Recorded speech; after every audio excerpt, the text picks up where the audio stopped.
If it's medicine, ideally, it helps to rectify the underlying imbalance that is causing those troubling symptoms in the first place. And if you rectify that underlying imbalance, then the symptoms will go away. It might take a while to rectify that imbalance, but in Chinese herbal medicine and acupuncture as well, we're always aiming to rectify the root cause of the issue. We don't just do symptomatic treatments. We do have tools for treating symptoms, but we're always looking to try to understand, okay, where did that symptom come from?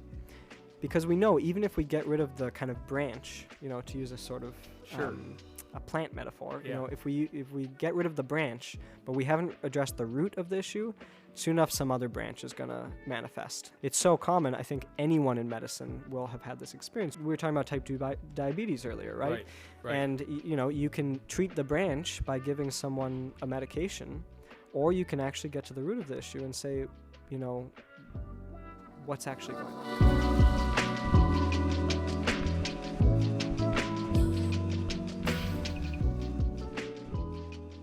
Welcome back to another Rest, Eat, Move podcast. This is Chris today. Matt's, I don't know what Matt's doing. Maybe taking a day off or getting a little rest, or I don't know what he's doing. And today I have a really, I think, a very interesting discussion with Aiden Kiva. And I heard about Aiden from Irene. And Irene is my massage therapist at Creative Wellness. And Irene has been in the space a long time like myself. She's in her 60s. And she is just a ball of energy and knowledge. And we were talking about seasons of life. And it was just ironic. I'm on the massage table, believe it or not. And we're just talking about different things. And her and I have these amazing conversations sometimes. And then she talked about Aiden. And she talked about Aiden and his training with the Creative Wellness team. And I really started piquing my curiosity, and I kept thinking, well, we got to get this guy in the house. And so she said, let me see if we can make this happen. So we're making it happen, and today's the day. So welcome to On Target Living, and really appreciate you being here today. Oh, thanks so much for having me. And I want to begin just a little bit about, give the listeners, viewers, a little bit about yourself, what you're doing right now. I think you're going to Indonesia. Is that correct? I am. Yeah, I'm about to move to Bali. Wow. Yeah.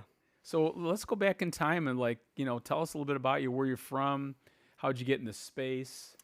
Yeah. So I grew up in the Chicago area, and then have sort of been moving around the East Coast the last 10, 15 years. I originally became interested in Chinese medicine while I was in undergrad. And in undergrad, I was a philosophy major, actually, very interested in Eastern philosophy specifically, and got into a number of Western philosophers who were sort of into the body. By and large, Western philosophy has not been particularly embodied for much of the last few hundred years, but some modern philosophers have started to take the body very seriously. And it was sort of in that context that I found a very skilled Chinese medicine practitioner who sort of kind of transformed my life. And that's a whole story in itself. But that was kind of the gateway for me. I never really decided to pursue Chinese medicine as a career. I just was amazed by what it did for my health and my healing. And I just had to know more, basically. It was such weird stuff. It was so weird coming from sort of this cultural context. It didn't really make sense. From the United States, right? Yeah. It sort of blew my mind and profoundly changed me on both kind of a physical level, but also sort of mentally and psychologically. So I'm a philosophy major, and all of a sudden I started looking more into Eastern medicine. Mm-hmm. And I started stumbling on some of this stuff. And how did you just stumble on the person you were trained with? I had an old friend who had Crohn's disease, and she worked as a counselor at a school, and she was barely able to go to work for many years. She was in the hospital once or twice every month with flare-ups, really severe flare-ups. And I don't know how she found out about this practitioner, but she started going to this very skilled practitioner, and no more flare-ups. Was he in Chicago? Was this? This was actually I was living in Vermont at the time. Okay. And this was in Western Massachusetts. And this practitioner was quite skilled, and so I heard about them through my friend. And yeah, I think it's just sort of the kind of person I am. Whenever I hear about anything like that, I'm like, I gotta check that out. I gotta know more. And I was dealing with some health issues at the time that were pretty significant, and I had gone to many different specialists, and nothing had been. You weren't real happy with what was. I going was on. not. I was not. You know, so the conventional approach had just made things worse. Sure. And so I gave this person a shot, and everything relatively quickly transformed. So that really got you excited, energized about kind of learning more about Eastern medicine and all of the above. Yeah. So tell us a little bit about what you're doing right now. In my life? Yeah. Well, I am. So I've been kind of full-time clinician for the last few years, and I am right now kind of stepping away from that temporarily. So as a clinician, what were you doing?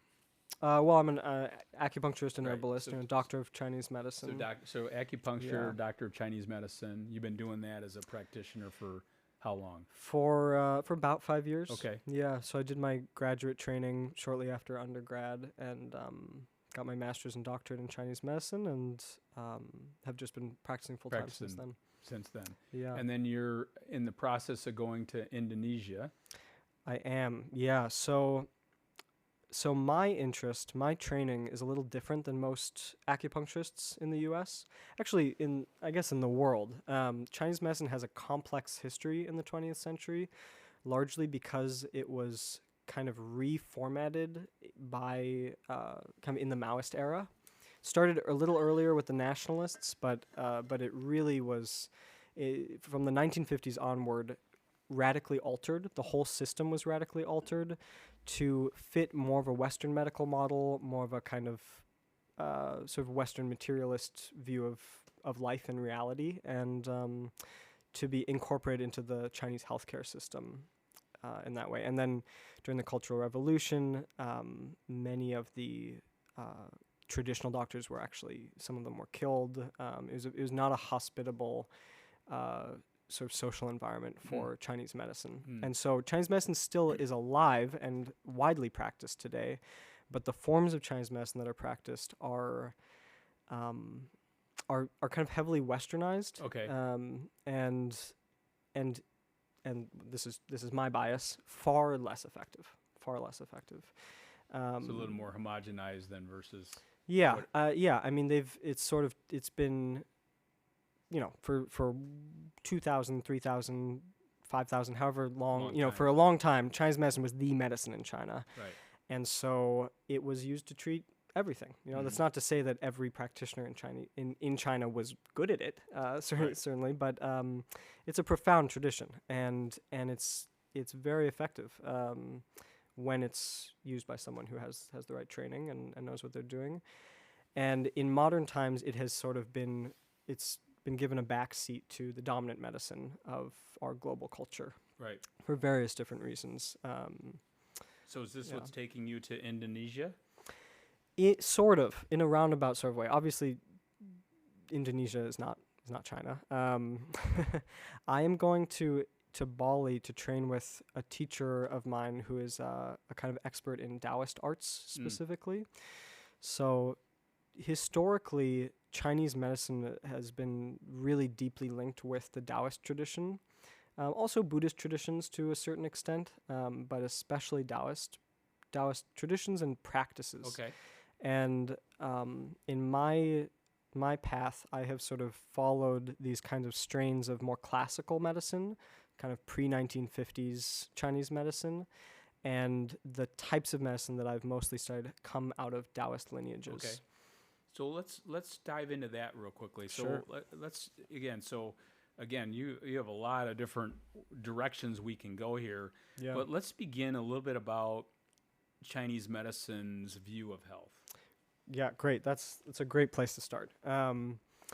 It's in part because I think what we want to talk about today is sort of seasons of life and healing and being healthy through those seasons of life. It's hard to really do that if we don't have a working definition of health. Like, what is health? Yeah, because I think the seasons of life is and this is what Irene and I were talking about, but I have, I'm 65 years old and I've been doing this a long time, but it's interesting. Some of the friends and colleagues of mine are still they're trying to do the same type of training, the same type of stuff. And I'm like, hey, you kind of have to listen to your body more, and this is that. And this is where Irene and I got this conversation going that, because she said, you really spend a lot of time focusing on enough, space, enough recovery, enough rejuvenation. And I go, well, yeah, if I don't do that, I lose my way from a health standpoint. So anyway, so the seasons of life, which that's kind of what we started talking about, which, brought us to you. So let's dive into that a little bit. In that sense, there's many ways of defining health, and I think our culture, we have a sort of dominant notion of what it means to be healthy. The Chinese medical view of health has to do with change. It has to do with how we adapt or do not adapt to change in our lives. Like that. Yeah, and that is, in a sense, the essence of health. The essence of health is is whether we can adapt to change. And so illness is the opposite, right? Illness is when we struggle to adapt to change. Something, whether on a mental or physical level, we are unable to adapt to the changes of our lives. Because really, what life is a process of change. There's nothing really static or stable about being a human being. Not really. We have rhythms and rhythms to our lives that can sort of repeat themselves, but ultimately we just grow and transform from birth to death. To be a human being is to be a verb, not to be a noun. Well, it's interesting you said that from the beginning. If you really thought about that, from the beginning to the end, we're always changing. Always changing. Constantly changing. Absolutely. So if I can't adapt to change, I'm probably going to be in trouble. Absolutely. And one thing I think about a lot is this idea of health as or healing as a return to a homeostatic state, which is often how we talk about things. Homeostasis is kind of held up as sort of the state of health. Back to normal. Right. And of course, there's something to that, right? Like the idea of healing as a return to a previous state, it makes sense. Like sometimes that's our experience when we're sick. We're like, man, I want to go back to my old self. But there's also something about that notion that is maybe not quite right, certainly not from a Chinese medicine perspective. If you look at what homeostatic really means, homeo means similar, and static means unchanging.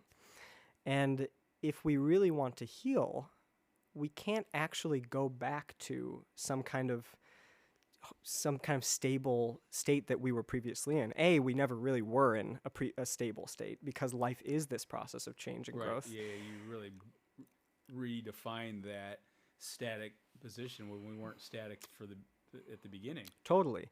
And so to heal really is actually to evolve. It's to grow. If you get sick and you go back to who you were or your state prior to sickness, you're going back to the state that predisposed you to sickness in the first place. So it can seem like just a semantic issue. How do we talk about health? What is health? But I think it's quite relevant, especially to a discussion about seasons of life, because what seasons are processes of change. Right. And recognizing that. Yeah, we're always changing, and to the extent that we adapt to those changes, we are And when you compare, let's say, you're talking about Chinese medicine to, Western medicine, kind of give the listeners, viewers, a little bit about. So some people they're not even aware of this, but give me your thoughts on the big differences between these sort of medical traditions. Yeah, medical. So you were talking about, hey, before 1950, this is what it used to be. Now it's getting to be more westernized. Still some of the influence of Chinese medicine, but where we're going, because this is the stuff we face every day. Absolutely, the way people are being treated, and I'm like, oh my gosh, you have to kind of peel the onion back. Let's understand the power of food and rest and all this stuff we're going to be talking about in just a second. But I have to kind of almost like, let's start from the beginning. Yeah. If you have acid reflux, the answer is not taking a Tums or Prilosec or Nexium. The answer is fixing the gut, and why is the gut out of balance, and how do we make the gut better in the future? Absolutely. All the stuff you're talking about. So Yeah. it's a change. So Absolutely, yeah. I mean, there's a lot to be said about that. I think it's tricky. It's hard to talk about whole medical traditions because there's obviously many different approaches within the realm of medicine, Western medicine, many approaches within the realm of Chinese medicine, but maybe it's worth highlighting a few kind of key differences. Yeah, I think that's the key right there, just a couple. Yeah.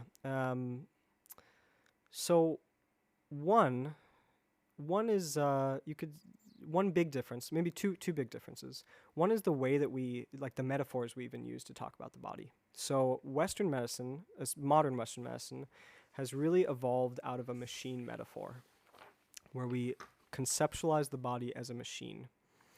And of course, there's a lot of strength to this metaphor.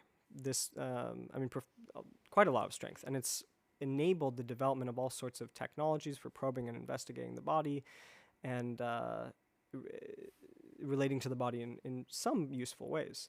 But it also has some significant drawbacks, right? A machine, you can generally fix one part of a machine without affecting the other parts of the machine. It's not really how the body works, right? The body is more of a kind of fully interconnected organism where if you intervene on one level, it sort of ripples out and affects the whole. The machine metaphor is also not ideal in the sense that it doesn't acknowledge what we were just talking about, which is this process of change, right? A machine doesn't evolve. I mean, maybe some modern AI has some kind of, that's not my area of expertise, but a machine, as we conventionally think of it, is not a process of transformation. It's a thing. It's an object. And arguably, the body's not just an object. It's not just a thing. It's a verb. I think those are two really dynamic, profound ways to look at it. So it's not in isolation. You have this problem.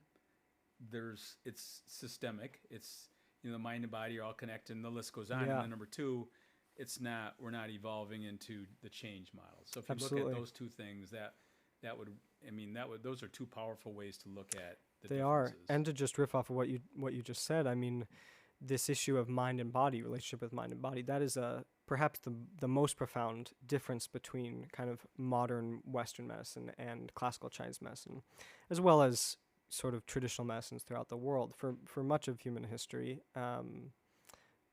there wasn't this dichotomy of mind and body that was so dominant in medicine. Today we have a physician for your physical body, and we have a psychologist or psychiatrist for your psyche. And of course, there's many good reasons to separate out care in that way. But when we separate out care in that way, we also often miss the deep, kind of profound interconnectedness of these different poles. My wife and I were talking about this last night, but one of the things we always talk about here at Ontario Living is motion creates positive emotion.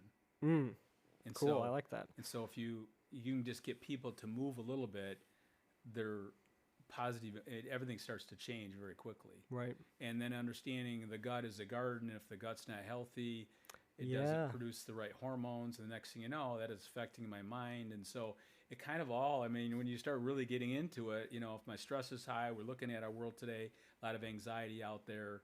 You got to have to understand stress and it's physical. We go through that whole litany versus a lot of people, hey, just tell us what to eat. I'm like, well, wait a minute. There's much more to this to have you ideally adapt and grow, right? Absolutely. Versus just being, okay, I'm going to tell you exactly what to eat, but you're not really understanding that whole body, mind, everything goes together. Totally. And that attitude that's just like, just tell me what to eat or just give me the pill. Of course, it's understandable when we're suffering, we want a quick fix.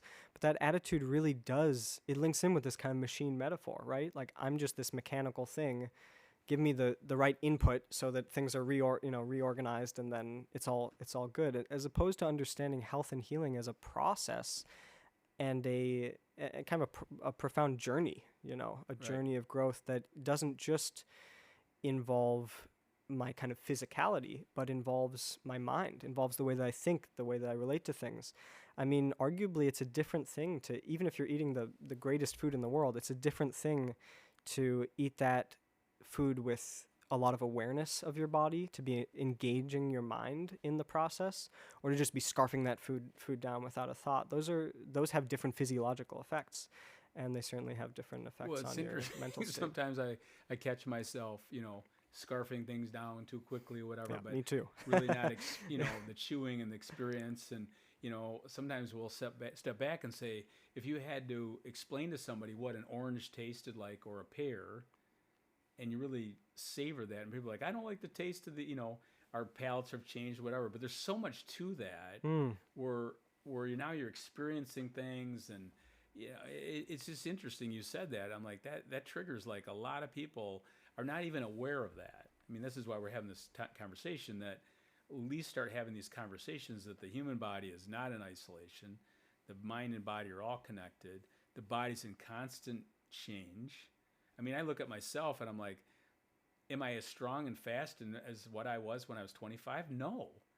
But sometimes there's some good things that I'm doing that I wasn't way back in the day. I didn't really have the skill, I would say even 15 years ago, to quiet my mind like I can today. Right. I think sometimes I think I have better health today than I did. Maybe I'm not as fast and strong and all that stuff, but there's other things that have definitely grown with me in this journey that I'm on. And I think that's, sometimes people are not aware of that. They just feel like I'm just aging and I'm deteriorating. Reality is you can continue to grow in different ways. Absolutely, yeah. I mean, recognizing a multiplicity of ways of being healthy, ways of growing, ways of changing, because arguably every season of our life's journey, yeah, there are more kind of relative strengths and weaknesses, right? You can't you can't act like a 15-year-old when you're 75. Well, you can try, but My wife says I kind of do that sometimes anyway, but yeah. So let's get into this seasons of life. I think that's really, the conversation today. And Yeah. I think you and I, when we talked on the phone, we talked about the yin and the yang. Yes. And maybe you could, educate the listeners a little bit more about the yin and the yang. Many people are aware of it, but where do we want to go with that, with the yin and the yang and seasons of life? So kind of explain a little bit about that. Sure. So yin and yang are very broad concepts used throughout Chinese philosophy and also in Chinese medicine. And in order to understand what they're being used to, you sort of have to understand what the context is they're used within in order to understand what phenomena they're referring to. But on the most basic level, yin and yang represent kind of dynamic relationships, a way of understanding the intertransformation of different processes. And yang is the kind of active force. It is associated with light. It's associated with movement. It's associated with daytime. It's associated with kind of rising of energy, whereas yin is the sort of more passive force. It's associated with sinking of energy, contracting, darkness, rest, a kind of relative absence of activity. And so health, from one perspective, is kind of working with the balance of yin and yang. In Chinese medicine, they say that everything, all of clinical practice, can be brought back to just reharmonizing yin and yang. Of course, that gets quite complex. You can, because every organ system of the body has a yin aspect, a yang aspect. Really, anything in our lives we could divide in this way. It's basically a way of just describing duality on a fundamental level.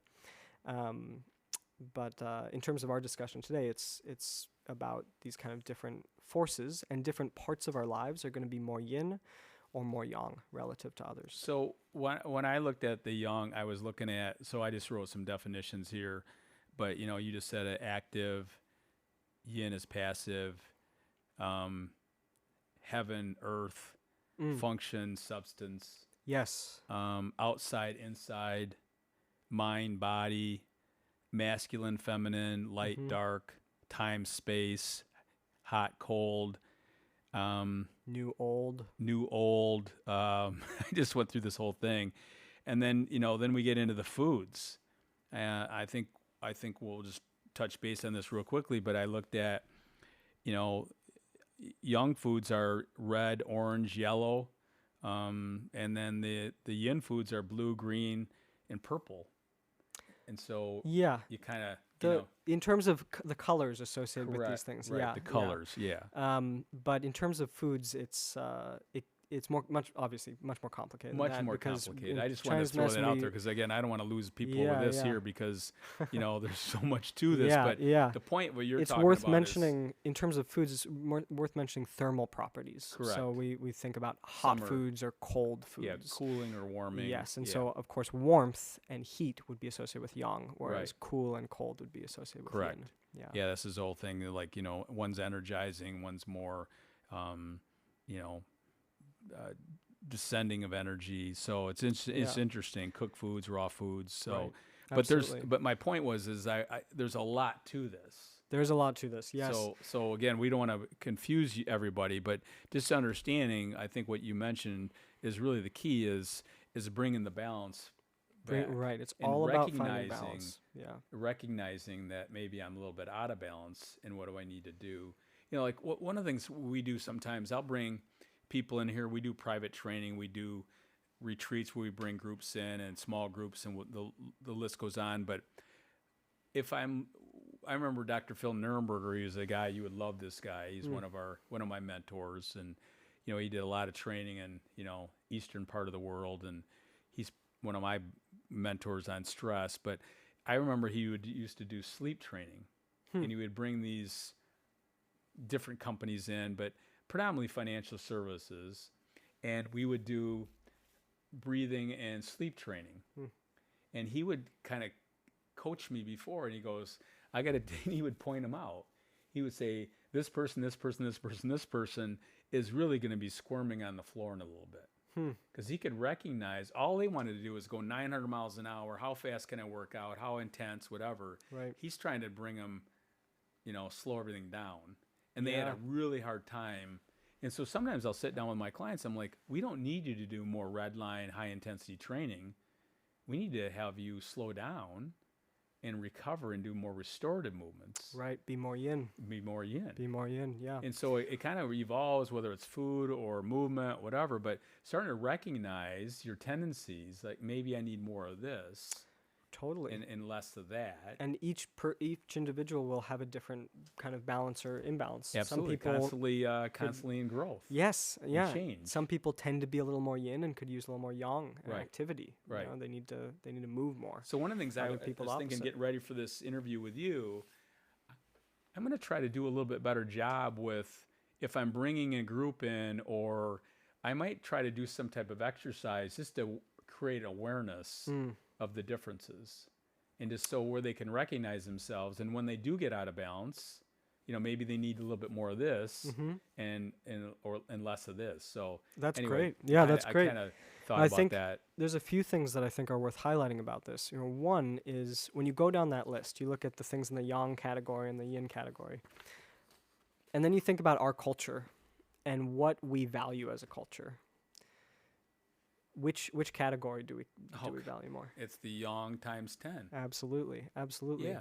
We are all about, in a sense, growth is yang, right? We want to grow forever and never. We want to be young forever. We want to be awake forever, right? We have synthetic yang electric lighting, right? It's a bit of an unnatural situation, right? Most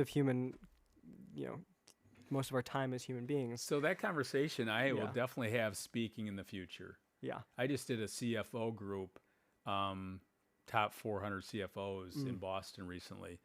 And it was interesting, all the emails I started getting in like a couple days later. And I remember that talking about this because these are CFOs of large organizations, right? These are going to be very young people. Lots of young people. And so one of the things I said, I want you to be intentional about your rest. And that hit a nerve with a lot of people.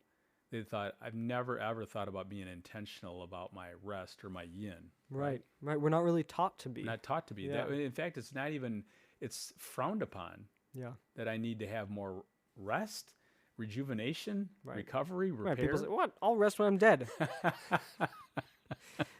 So let's continue this conversation a little bit about seasons of life. So what are some of the things you would like to share with the listeners? I know you were doing some really cool stuff with Irene and your creative wellness team.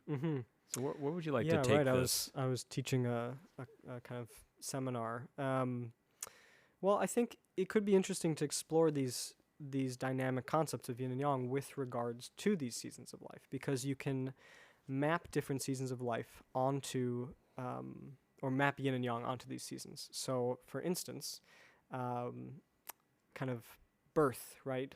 Birth would be kind of a movement from yin into yang. And so you sort of have this almost kind of like sine curve of a life cycle, right? Where yang grows, right? We're born into the world. There's a lot of growth. There's a lot of activity. We go through puberty. We're growing, and then yang sort of reaches its apex in kind of our middle age. We sort of reach full maturity, and then yang starts to decrease relatively, and yin starts to grow. And this same cycle occurs on many different levels, right? Not just in the life cycle as a whole, but in other smaller cycles in our lives. For instance, a day has that cycle, right? The sun rises and yang grows. Yang reaches its apex at high noon as the sun is, at the top of the sky. And then yang sort of declines and yin grows. And then we find ourselves at full yin at midnight. And So I love that. I've never really thought about it that way. Yeah. That is profound in my little brain. Like, Yeah. so the apex is at noon. Yep. And then It's the apex of yang. And then the apex is at midnight. Very middle of the night. Right. Yep. Middle of the night. And you can even like lunar cycles would be thought of that way, right? The full moon would be the apex of yang, the new moon apex of yin. And Chinese medicine, that's very relevant, especially for working with women on menstrual issues. So the full moon is yang. Is yang. Yeah. Yeah. That's why, like, traditionally they would say it's ideal for women's ovulating at that time, because that's the yang activity. Got it. And then menstruating around the full moon or new moon. And then you can map that cycle onto the year as a whole, right? So the springtime is that kind of initial growth of yang, from yin into yang, right? Winter into spring. And then yang reaches its apex in the middle of the summer, when the days are the longest, right? So there's the most light, there's the most growth, the most activity. And then yang starts to decrease. We move into the autumn, and the energy of the environment starts to kind of contract and go inward. And then we find ourselves in the middle of winter. Basically the winter solstice would be the apex of yin. The summer solstice would be the apex of yang. So we're coming into that pretty soon. Yeah, well, we just passed that. We just had the apex of yin recently, right, and so now the days we had our starting shortest day, our most yin day. Our days, in fact, we're and just now talking about that. Our days are getting longer. They're getting longer, so we're starting to expand outward again. We're starting to move back into yang, and so in a sense, there's this kind of analogous relationship between the kind of beginning of the day, dawn, and kind of birth and the springtime, right? Because those are all the kind of growth of yang. Got it. And there's this sort of analogous relationship between sort of the middle of the day, high noon, yang is at its apex, and the middle of the summer, and the middle of our lives, in a sense, the kind of full expression of maturity. So when you go to, like, you've been around, but like when I remember the first time I really spent some time in Europe, and everybody's taking a nap in the afternoon. Yes. And I'm like, what the heck is going on here? Yeah, siesta. Don't they understand that we can be selling stuff? But I had that mentality from the United States. Why would they be taking a break for 2 or 3 hours in the afternoon? Well, it makes a lot of sense from a Chinese medicine perspective, in that after that apex of yang, there's this sort of drop in the energy as yang starts to decline and yin starts to grow. And it's right around then, in the kind of early afternoon, mid-afternoon, that people are often taking those naps, to sort of honor that kind of little lull in the energy. This whole philosophy. Yeah. It's like, it's cool, huh? Yeah. I just remember there was we got done eating lunch, and then there was this whole street market, and it's closed. Mm-hmm. And I'm like, why would it be closed in the middle of the day? Well, it wasn't really the middle of the day. It was 2 or 3 in the afternoon, but it was all. And it just hit me that I knew about it, but I didn't really experience it before. Right. And I'm like, and no wonder they're more relaxed and they're having this and that, because they're respecting that. Right. the mind and the body. Yeah, you asked about this class I've been teaching at Creative Wellness, and what I've been teaching about is what's called Yang Sheng Fa, which are the sort of nourishing life teachings of Chinese medicine, the kind of healthy lifestyle teachings. And much of those teachings can really be understood as extrapolations on these principles. How do I live according to honoring these these kind of cycles and flows of fluctuations of yin and yang? So for instance, I'm going to want to have my larger meals in the first half of the day, because that's the yang time of day where there's the most kind of metabolic, the metabolism is strongest, because there's the most activity, most warmth, more kind of energy in the body. And often we do the opposite, right? Often we eat really late at night, right? Which is the most yin time. Yes. And there's the least kind of metabolic strength. Right. And so our bodies can't digest as well. And so we go to sleep and there's all this stagnation, basically. The food gets kind of stuck in our system. And so it's interesting, the holidays is passing, I mean, I wasn't on the On Target Living wagon for a couple weeks or so. But I remember how crummy my sleep was, because we're eating late at night, not always the greatest stuff. And right, it totally affects sleep. And then, we get back into, we got our 21-day challenge going on, and, you start eating cleaner and the right timing. I'm not eating late, and sleep has improved drastically, quickly. My digestive system's improved. Energy's gotten better. Just feeling a lot, It's crazy how you shift one thing shifting. And it affects everything. Right, you eat a little bit earlier in the right. day, Just ate a little and different. a slightly smaller dinner meals, as opposed to bigger breakfasts. All right, so that's a cool thing. What would be another one that you're sharing with those guys? I love that. Well, I mean, thinking about the sleep cycle, when do we go to bed? And understanding the kind of ebb and flow of yin and yang with relationship to that. So, ideally we're awake. We wake with the sun and we sleep with the moon, with the setting of the sun. Obviously, that doesn't mean that we have to go to sleep right when the sun sets, which is hard in the winter. But we're kind of honoring that, and so it's you're honoring the timing and the So it's not ideal for our bodies to be up really late. One thing that we talk about a lot, I think, in our culture is quantity of sleep, but we don't talk too much about promoting quality of sleep. And from a Chinese medicine perspective, the quality of sleep is not as good if you go to sleep too late in the night, because of that, right? Our bodies, yin and yang in our bodies, are synced with yin and yang in the environment. And if it's really, really late at night, we're kind of out of sync. So how there's this thing that happens where you're kind of getting tired at night, and then you get this second wind. Usually the second wind's around like 10:30, something like that. The suggestion is that we get to sleep before that second wind, because our body will naturally produce a little more energy at that time, but we want that energy to be used to feed the restorative process of sleep. We talk a lot about sleep pressure, and I don't think people talk much about that, because if you're listening to the body and the mind and everything else, like my dog Floyd, you don't have to tell Floyd when to go to sleep. Right. As soon as it starts getting dark, he starts going into yin big time. Yeah. And so the same thing with us many times, if we just left it alone, we weren't disturbed or whatever, I think most people would really start to go into, Absolutely. And then all of a sudden, here comes Netflix, or, we were talking about this in a sleep webinar not too long ago, but the greatest competition for sleep is Netflix. And so we started laughing about some of this stuff. Yeah. That you can't keep doing the electronics and things like that, because that's going to get you into that next cycle. Totally. I mean, it stimulates, just that kind of bright light stimulates your body to produce all these hormones that just basically tell it it's daytime.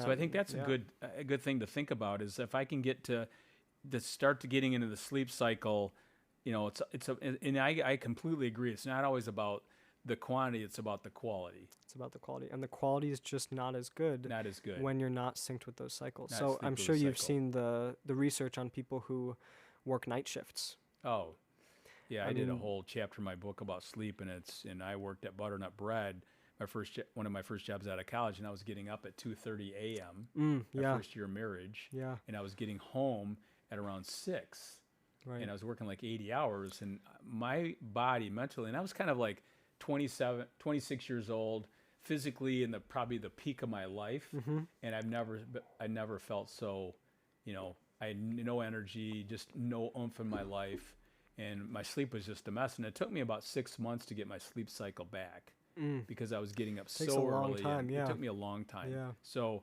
I completely, Yeah. agree about that. I mean, it's so sad, but people who work night shifts for it's not. I think the research. I don't know the exact numbers, but it's not actually that long that someone has to just be working a night shift. That their life expectancy just goes it way plummets. down. Oh, for I sure. mean, way shorter lives. Yeah, and so again, Yeah. sleep less, live less. Yeah. So there's a lot to do that. But I love what you're talking about, the quality of it. And again, you're not going to get good quality sleep even if you get the time, but it's later. Right. So And if you want to get good quality of sleep, you follow these principles. You dim the lights at a certain time. You let your body calm. A lot of the time, I think these days, in part because of the mechanical metaphor, we think of our bodies like they're these machines. We think that we're just going to be able to, shut them off like we're just flipping a switch. Now I'm awake, now I'm asleep. But the body's like, screw you. That's not how I work, it's such a slow transition. Yeah, you have to calm the body. You have to Yes, relax the yes. body. You have to not be overstimulating your Right. system. And then your body will kind of go into this deep place. It's interesting. We talk a lot about space, and one of the things I always promote is an Epsom salt bath. And Nice. at night, and if you've never done an Epsom salt bath, it's such an amazing way to help you, slow down, and then you Yeah. can, slowly you can just jump, transition right into bed, and people are like, "This is like magic," and I go, "Yeah, that doesn't cost a dime." Yeah. But it's taking you and really putting you in that Right. mode So, to sleep. Epsom salts, from a Chinese medicine perspective, are very cooling. And even actually, there's people will drink Epsom salt sometimes as a medicinal, and it's a very, very cooling herb.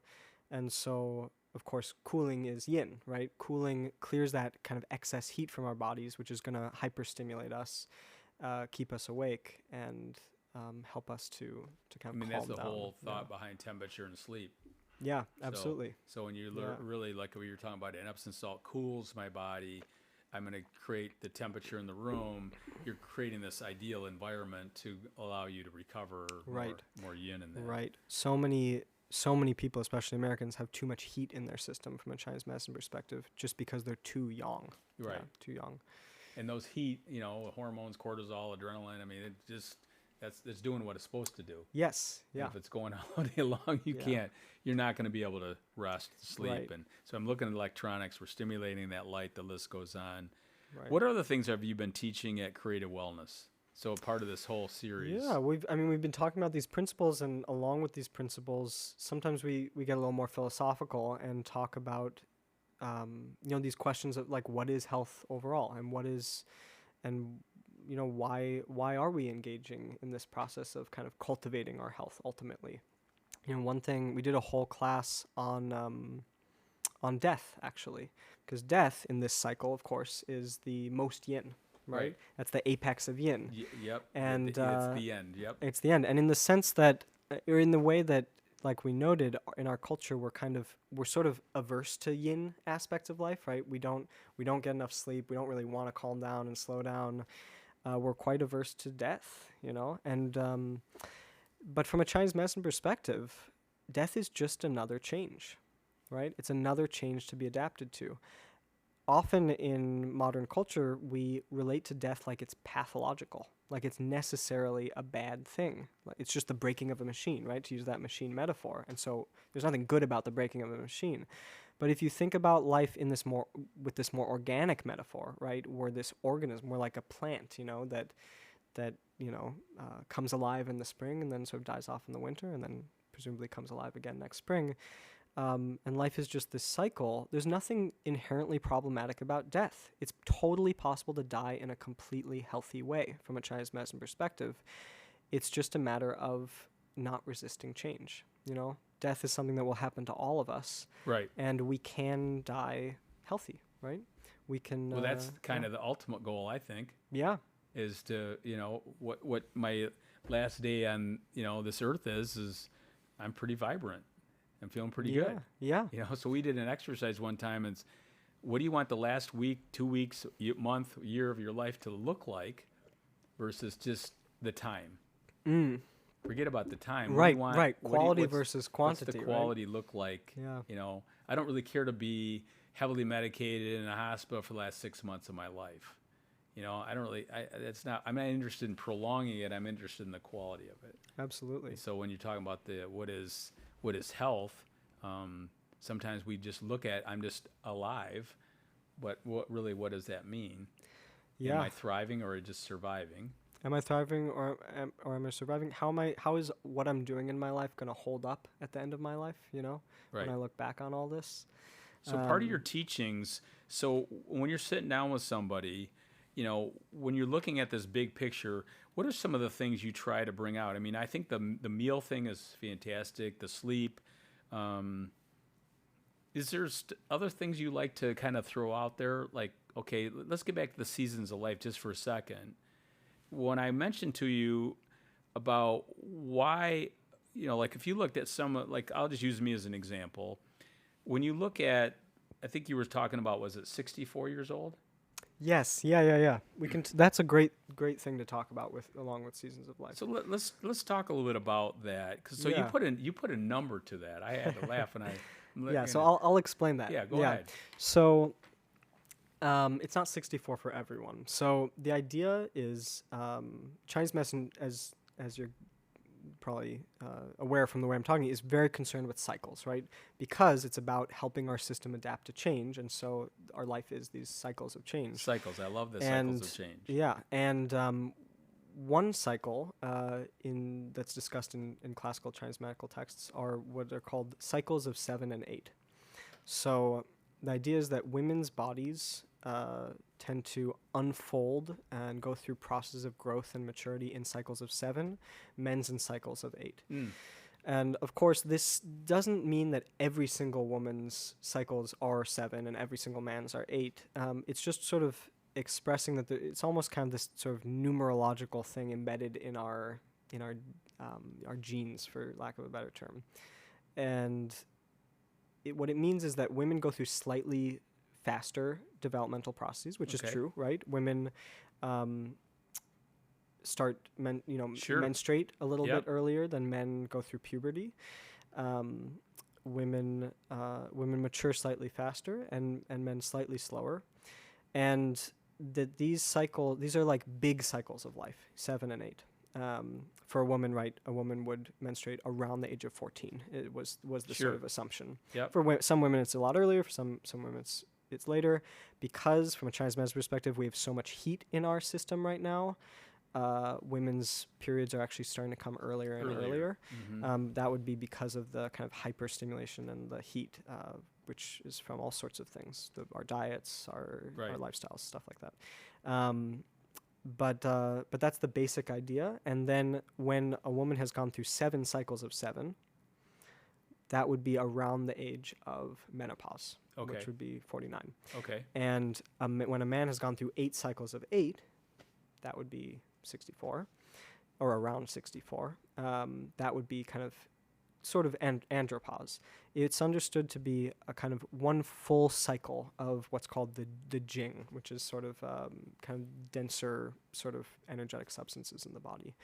And so when one has gone through that whole cycle, that's sort of a big deal from a Chinese medicine perspective. We don't really honor the aging process in our culture. I think it's fair to say. We don't honor the yin aspect of life. But traditional cultures throughout the world did. Elders were looked to as sources of profound wisdom and guidance.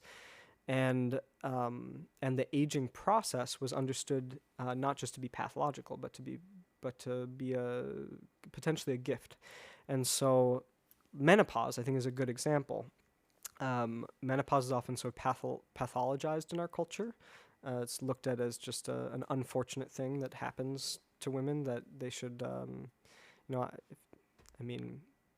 take hormones to just pretend that they didn't go through it or something like that.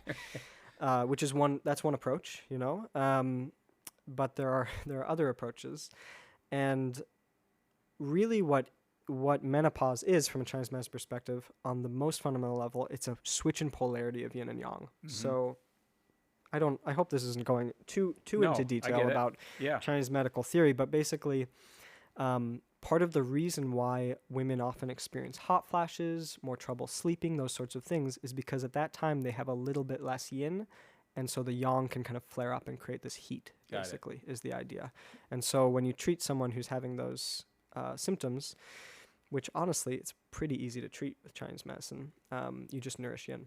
You nourish yin and you clear some heat. And Chinese herbal medicine is extraordinarily effective for treating. So let's stop there just for a quick second. Yeah. So you just said, which this is to me, this is gold, is you nourish yin. You nourish yin. Yeah. And Specifically for that process. Yeah. So give me a couple ways to nourish yin. Well, We've kinda talked about obviously a few there's of them. like medical things you can do, right? Yeah. Which is what I do for my clients. Yeah. But in terms of one's life cycle or lifestyle, you're looking at your sleep cycle. Sleep You're looking cycle. at how much time you spend, or with yourself. Yep, so You're going stillness inward. and- Stillness, yes, Mhm. stillness is yin, right? And the menopause and andropause, in Chinese medicine or Chinese culture, they call these the second spring. So it's a rebirth of sorts. Got it. And it's actually traditionally thought of as a very spiritual process, spiritual So you- time. so- And the reason for that is because for much of one's life, the idea is that they are sort of using up their life force to support things outside of themselves. For a woman, they can literally give birth, Mhm. or they're kind of putting their energy into others, supporting their partner or their Sure. kids Right. or society as a whole. And for a man too, we use our energy externally. At this time, though, the idea is that ideally one is actually switching to be more inwardly focused, to be nourishing the spirit or nourishing a kind of deeper part of one's being, where of course you're still supporting others, but your But I- primary focus is actually Yeah, and I love that aligning because with again, I yourself. find, and again, Yeah. it's not everybody, but many women. I'm married to a Lebanese woman for 40 years. And a lot of it's been taking care of everybody, taking care of the family, the kids, whatever. But now it's my time. Now it's my time, yeah, and that is healthy. It should be. It should be. It should be. We don't honor that so much, I We think. need to honor that. We do need to honor that, I and like that's that. really important. We will have healthier elders Correct. when we honor them. We allow them the space Right. to do that. Allow them the space, and then it's not judged, and and support them in support that, right? this. Yes. Because there's deep wisdom to be gained in that Right. turning inward. And of course, people can turn inward earlier in their lives too, Sure. if that's what they're called to do through meditation and Right. spiritual practice and stuff like that.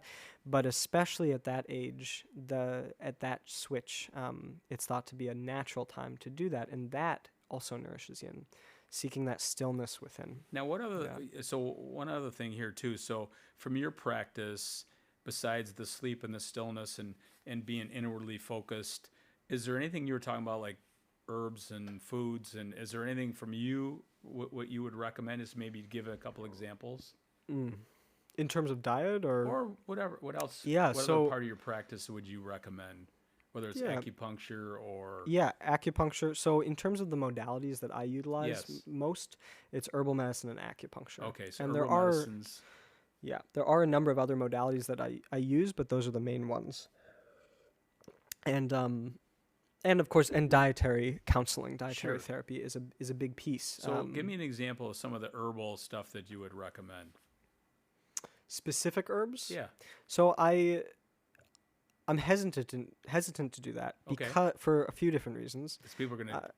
Because people try to take them. Yeah, Right. and You don't have to save specific yeah, ones, yeah. but you just So this is part of your practice. Yeah, absolutely. And I get it because people there, are like, so I'm what gonna I do give that. what I give Yeah. people are classical Chinese formulas, Yes. modified for the individual. Got it. The strength, I think, of the Chinese medical tradition is that there is no one size fits all Got treatment. it. So, So yeah, when someone I get comes it. to You don't me, wanna- I make a formula specifically for them. Got it. And it may be based on a classical formula, might be a formula that was written 500 years ago, might be or a it might formula be that was something written you're 2,000 years tweaking. ago. I got it. But I'm always tweaking it to make it specifically for them For and what what? I see going on in their system. Got it.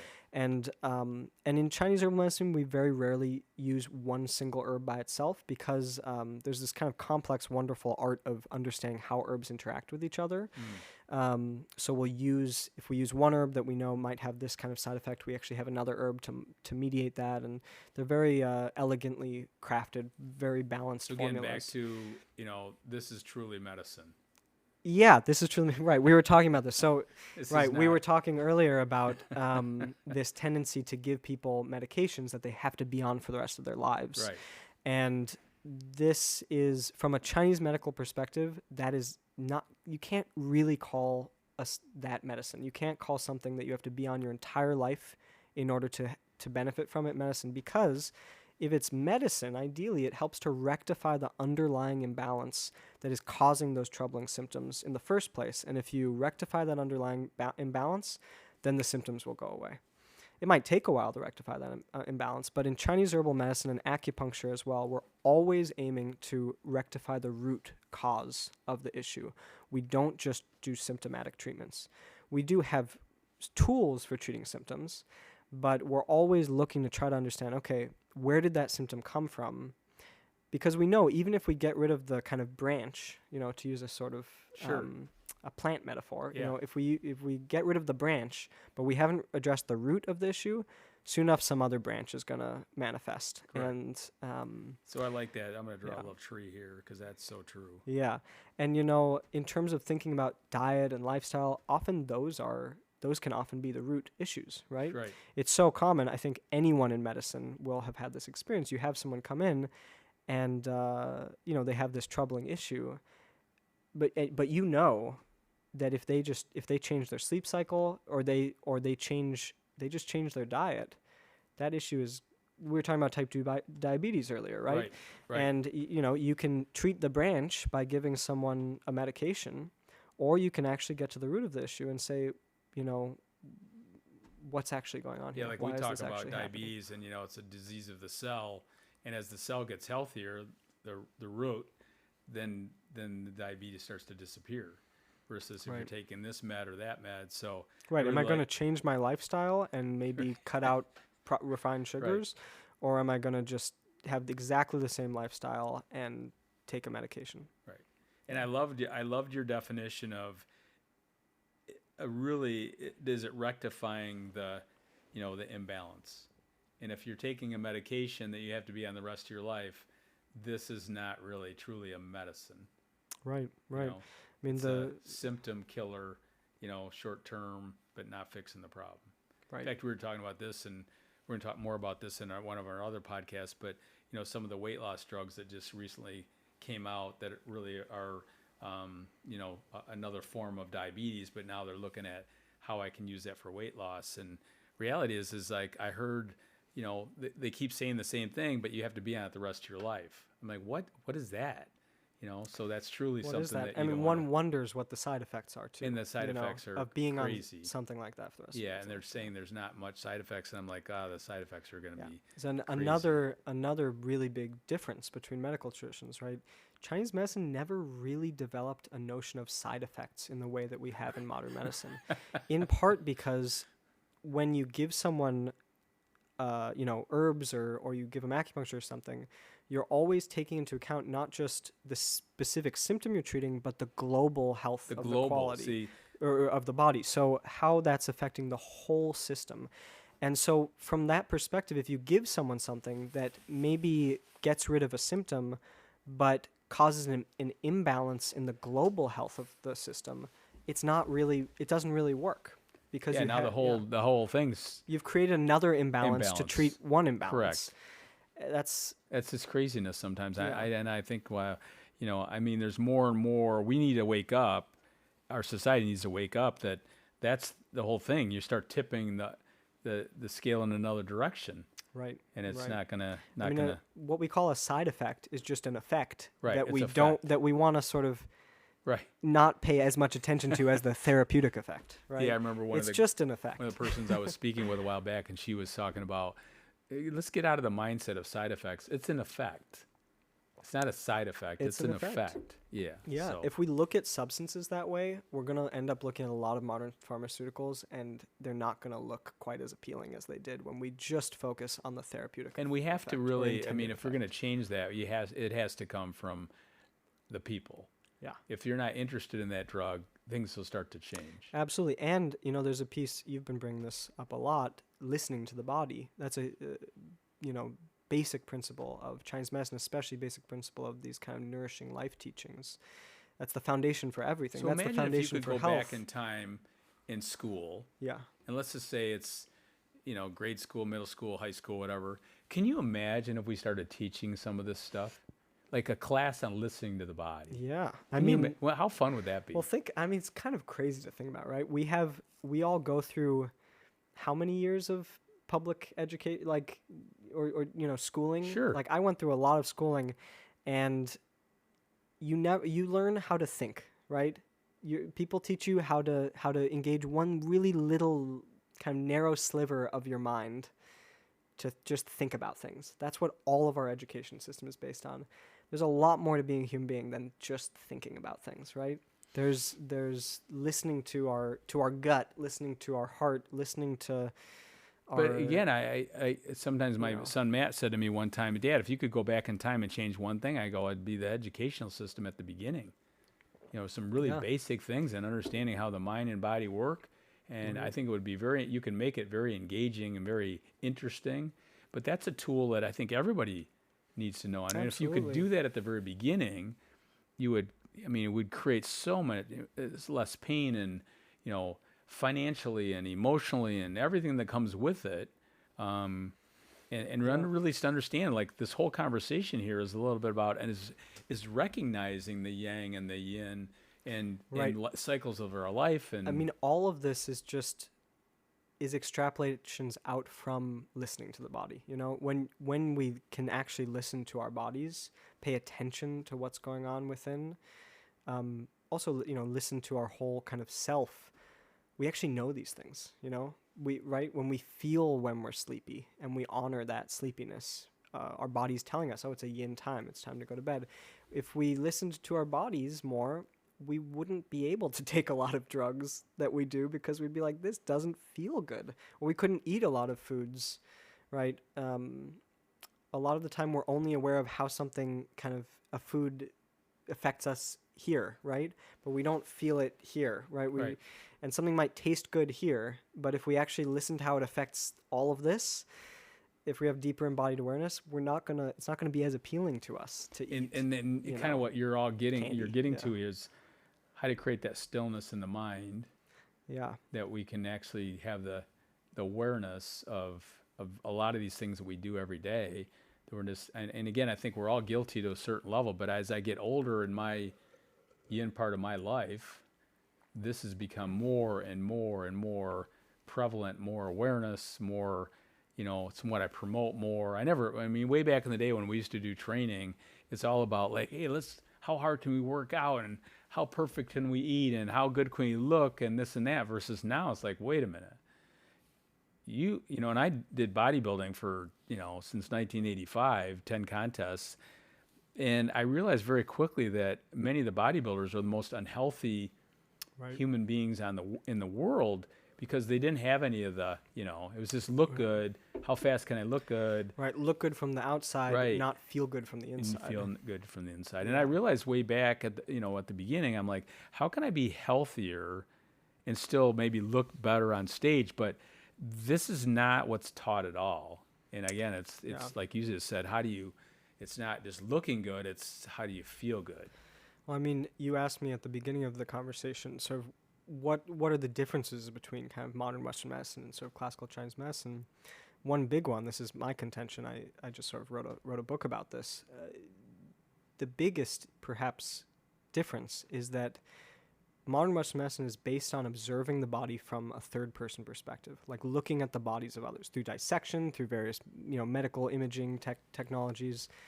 Chinese medicine is really based on high-level cultivators of embodied awareness who listened to their bodies from within, and then from there derived all of these principles and even a whole kind of understanding of physiology based on listening to the body from within. So, we have a kind of medical tradition that's based on looking at the body from the outside, which of course yields profound insights, right? Sure. I'm not saying that that's problematic in any way. Western science is incredible.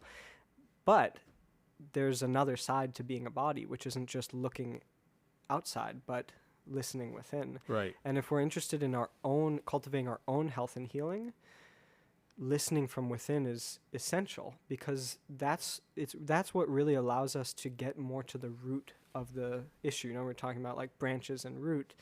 Our bodies communicate with us, and if we listen deeply, we can hear when our body sort of cries out in a subtle way, something's not quite right here. Something's not quite right. I have a little pain here. Or I have a little. It's talking. Yeah, it's talking all the time. It's dynamic, Mm-hmm. and if we don't listen to that, or we repress and ignore what it's telling us, it's going to keep telling us.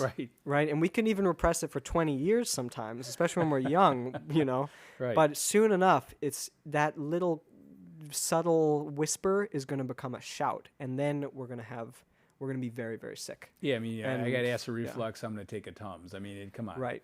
But then down the road, you're going to have major. What's going on? Yeah, what's happening in the esophagus? Yeah, it's interesting. You're talking about this, but I think sometimes when I look at, listening to the body, there's so much going on in our world today about wearables. It's the Aura Ring or Whoop or, all the stuff. Yeah, that stuff's and so wild. I get so many questions when I'm speaking or training or whatever. Hey, what about this and what about that? Heart rate variability, this and that. I go, listen, here, and I heard this on a podcast a while back, and I thought this was interesting. They didn't really frame it this way, but think of your wearable as a training wheel. It's just training wheels on your bike, but you need to learn how to ride your bike. That's so great. Big part I like is that. For example, your heart rate, you don't need to look at a watch. You need to be able to kind of, have the awareness of what is my heart rate, and learning how that you can take it so simply in your carotid for, 10 seconds, multiply it by 6, and away you go. You can get an idea, what that looks like and feels like. Can you guess what your blood pressure is? Can you guesstimate how many breaths you take per minute? So these are the things I try to teach my clients. I'm like, I want you to be aware of that. You don't need a wearable to tell me you're getting much REM sleep. What's the quality of your sleep?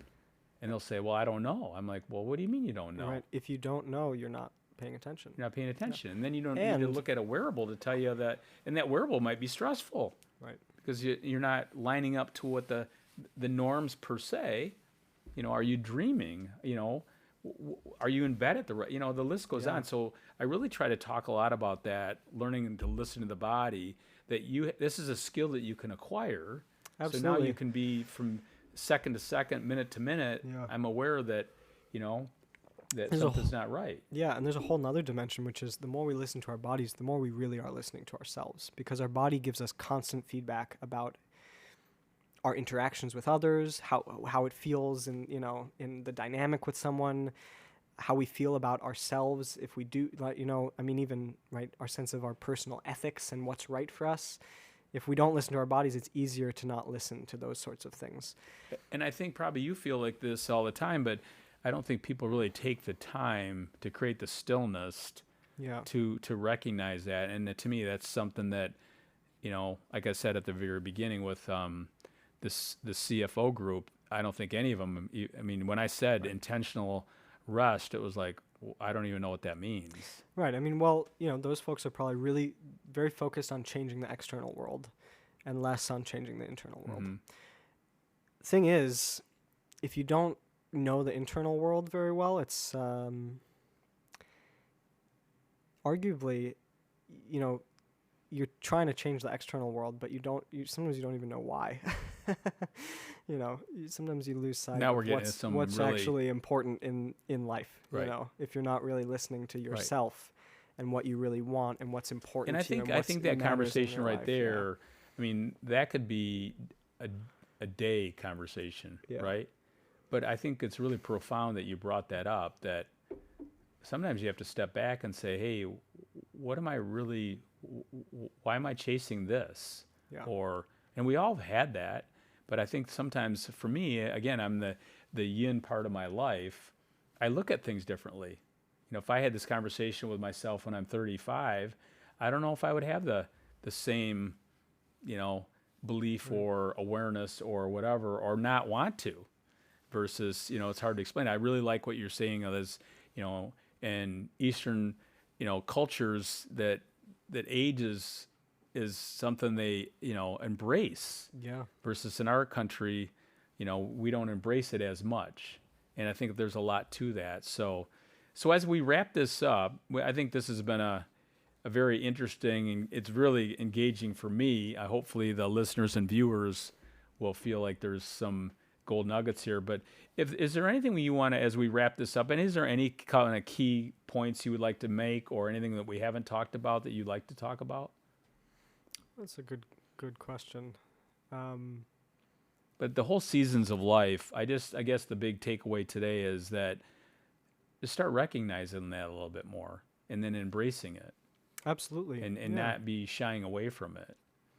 Embracing it and not being afraid to, figure out what your own standards are for what health means to you, and what you want out of health. Because often we operate according to standards for health that are maybe dictated from the outside.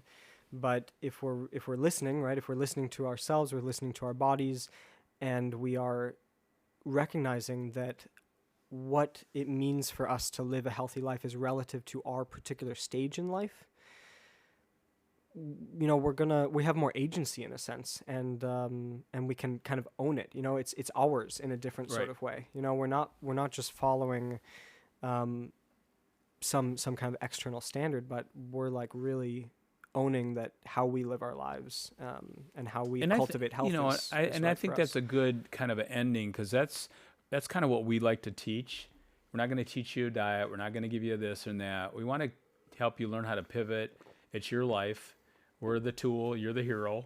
Yeah. But we really want to. We really just want to help guide you. And what you just kind of ended on is that people do have the power to feel their best, and that's one of our taglines we always use. But it's not coming from something else. It comes from internally. Absolutely. And then when people have some of these skills that you're sharing with today, it just keeps making life richer and much more, I love the whole idea of change, because we're constantly in change. Yeah. And I think probably what you and I do is similar in the sense that we offer people tools to help them to navigate the kind of the terrain of their own sort of healing journey. And because we're all on a journey. We're all on a journey. That journey's going to change. It is definitely going to change. That's the one thing that I'm we know lined for up. sure. I know where I'm going. I'm like, nah, that ain't going to happen. We're going to go over there for a little while and over here for a while. And honestly, the more adaptable we are, right, the more we can, right. And that's what flow. Makes the flow good. So yeah. Anyway, thanks for taking the time today. Pleasure. I hope you and I will have more conversations about this in the future. And for those of you out there, if you have any questions, feel free to reach out to us anytime at ontargetliving.com. We're here to help you. We're here to guide you. And we have a fantastic team that's willing to help you in your journey. So everybody have a wonderful week, and we'll see you next time.